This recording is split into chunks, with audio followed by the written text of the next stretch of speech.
Anti clockwise করতে হয়।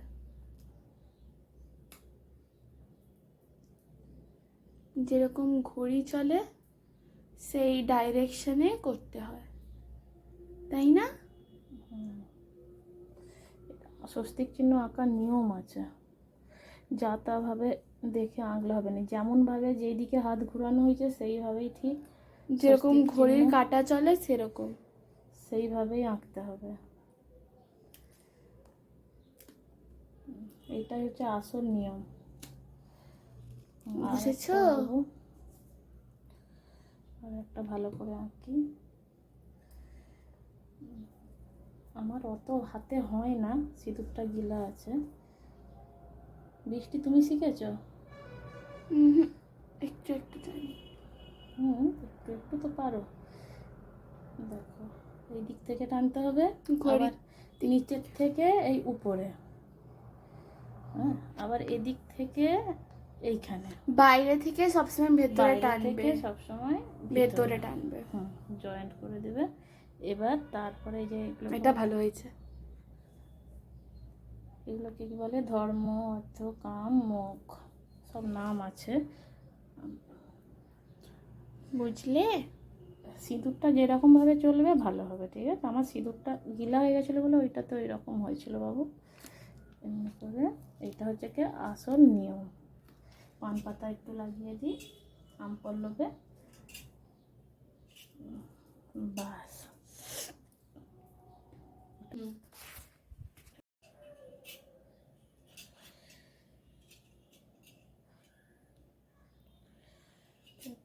সুপারিটা রাখতে হবে, এখানে হবে না, এমনি করে আমি রেখে দিচ্ছি।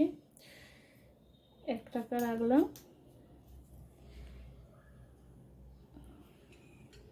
বসালাম।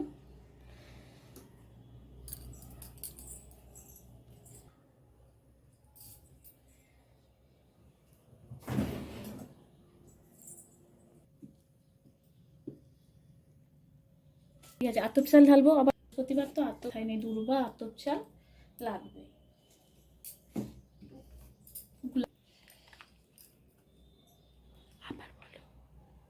একটু গোলাপ জল ব্যবহার করছি, মা লক্ষ্মীও প্রসন্ন হবে, গোপালও খুশি হয়ে যাবে, ঠিক আছে? আমি এতে করেই ঢেলে দিই। মা লক্ষ্মীর ঘটেও দিলাম, এইটাতে সব ঠাকুরের অর্চনা হবে, পূজা অর্চনা হবে, এটার মধ্যেও আমি দিলাম গোলাপ জল। আর জল শঙ্খে গোপাল স্নান করবে, আমার গোপালের জন্য এই জল শঙ্খে দিলাম গোলাপ জল। এরপরে গঙ্গা জল দেবো ঘটে। বৃহস্পতিবারের পুজোর তো একটু নিয়ম কানুন আছে না, একটু গঙ্গা জল ঢেলে দিচ্ছি মা লক্ষ্মীর ঘটে। তারপরে সব ঠাকুরের যে পূজা অর্চনা হবে এখানেও গঙ্গা জল দিলাম, আমার গোপাল সোনা স্নান করবে তার জন্য এখানে ঢেলে দিলাম। এবার গঙ্গা জল একটু পূজার সব জিনিসপত্রে একটু ছড়িয়ে দিতে হয়, সব জায়গাতে একটু মাথাতেও নিতে হয়, সব জায়গায় ছড়িয়ে দিতে হয় একটু গঙ্গা জল। একটু কর্পূর ঢালতে হয়, বৃহস্পতিবারের পুজোতে কর্পূর ঢাললে প্রদীপের তাহলে মা প্রসন্ন হয়। এই যে এখানে একটা কর্পূর, দুটো ঢেলে, একটা ঢেলে দিচ্ছি, তারপরে রাখছি, আরতির জন্য কর্পূর ব্যবহার করব।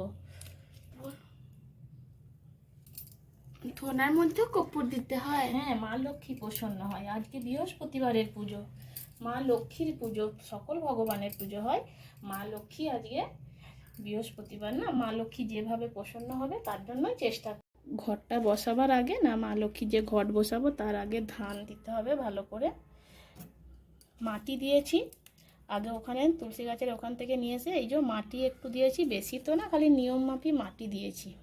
মাটি, তার সঙ্গে ধান দিয়েছি, আর তারপরে দুর্বা দিতে হবে। দুর্বা রাখলাম, এবার মা লক্ষ্মীর ঘরটা বসাবো।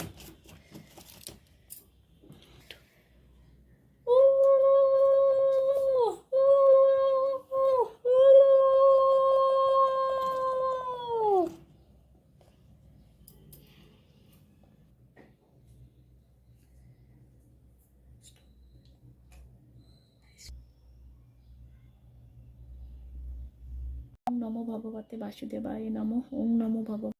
সব ঠাকুরের আগে, পুজোর আগে গজানন ঠাকুরকে ফুল দিতে হয়, দুর্বা দিতে হয়। এবার আমি মা লক্ষ্মীর পুজো স্টার্ট করব।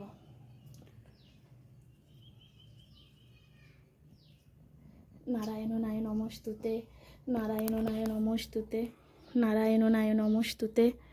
সকল দেবদেবতাদের নমঃ, সকল দেবদেবতাদের নমঃ, সকল দেবদেবতাদের নমঃ। এসো মা লক্ষ্মী, বসো ঘরে আমার এসো মা লক্ষ্মী, বসো ঘরে আমার হাতটা কালো করে। নারায়ণং নমস্কৃত্যং নরোদ্ধৈম নরোত্তমম দেবীং সরস্বতীর ধৈম তত জয় মুদিরয়েত। বন্দে বিষ্ণুপ্রিয়াং দেবীং দারিদ্র দুঃখ নাশিনীং ক্ষীরোদপুত্রিং কেশবকান্তাং বিষ্ণু ভক্ষ বিলাসিনী। এরপরে আতপ চাল দেব ঘটে, একটু আতপ চাল দিতে হয় প্রদীপের এতে, প্রদীপ এমনি জ্বালতে নাই,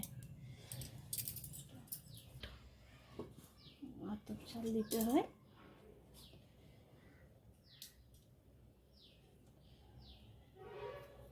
মাগো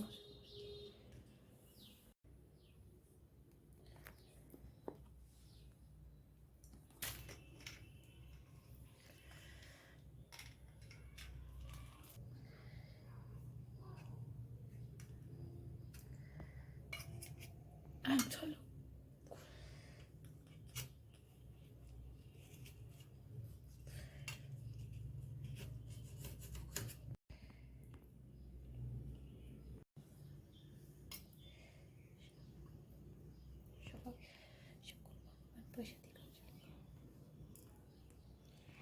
তাহলে তুই খাইয়ে দিবি তো।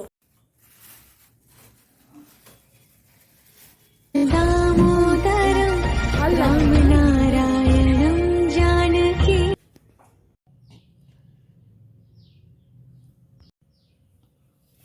হরে কৃষ্ণ কৃষ্ণ কৃষ্ণ কৃষ্ণ হরে কৃষ্ণ হরে কৃষ্ণ কৃষ্ণ কৃষ্ণ হরে হরে হরে রাম রাম রাম হরে হরে হরে কৃষ্ণ কৃষ্ণ। নারায়ণং নমস্কৃত্যং নরোদ্ধৈম নরোত্তমং দেবীং সরস্বতীর ধৈম তত জয় মুদিরয়েত। বন্দে বিষ্ণুপ্রিয়াং দেবীং দারিদ্র দুঃখ নাশিনীং ক্ষীরোদপুত্রিং কেশবকান্তাং বিষ্ণু ভক্ষ বিলাসিনী। ধীরে ধীরে বহিতেছে মলয় বাতাস, লক্ষ্মী দেবী বামে করি বসি নারায়ণ। কহিতেছে নানা কথা সুখে আলাপন, হেনকালে বিনা নিয়ে আসি মুনিবর। নারায়ণের সাক্ষাতে কহিল বিস্তর, তারপরে করজোরে করিয়া পনতি। কহিল নারদ মুনি নারায়ণীপতি।